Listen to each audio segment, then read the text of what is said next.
Can you explain the difference between fast-acting and slow-digesting carbs? And is that the correct terminology? Yeah, that works. I think that works well. And it really goes back to their digestion. And so your body breaks all carbohydrates down into sugars, right? Glucose is the sugar that our body uses. It's a single little hexagon, right? Table sugar is sucrose, which is like a glucose and a fructose attached to each other. That has to get broken in half. That doesn't take a lot of time.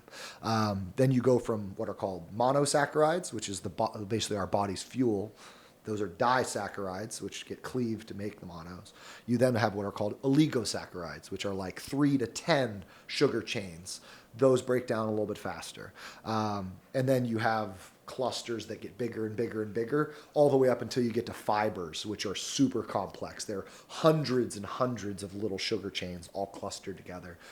The more clusters, the harder it is to break it down. And so when we talk about fast acting or fast digesting carbs, we're talking mostly about the mono and disaccharides, the things that are already a sugar. They need very little to break down. We have enzymes in our mouth, in our saliva, salivary amylase. Amylase cleaves a disaccharide in half. And so you can literally absorb something like a sucrose, which is like table sugar.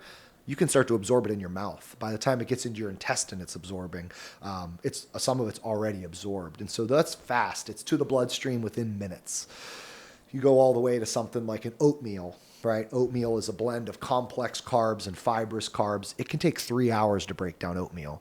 And so you get a nice gradual, so a way to think about it, a half cup of oatmeal is like 27 grams of carbs.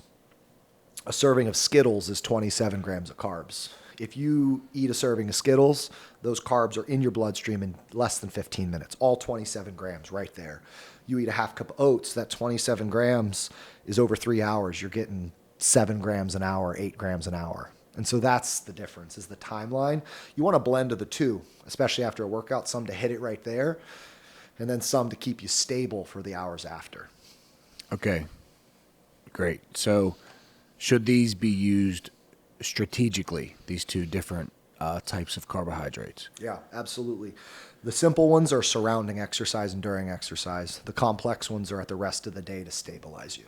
Is there any, do you have, are you opposed to people adding in fast acting carbohydrates at other times that are not surrounding the workout? No, absolutely not. They're not as appetite regulating. And so that's one of the things we want to think about is like from an appetite perspective, if you're doing pure sugar, you're going to feel hungry. So I blend them with complex ones. That's the idea of like, if you eat 2 Oreos at 3 in the afternoon, you're not going to feel satisfied.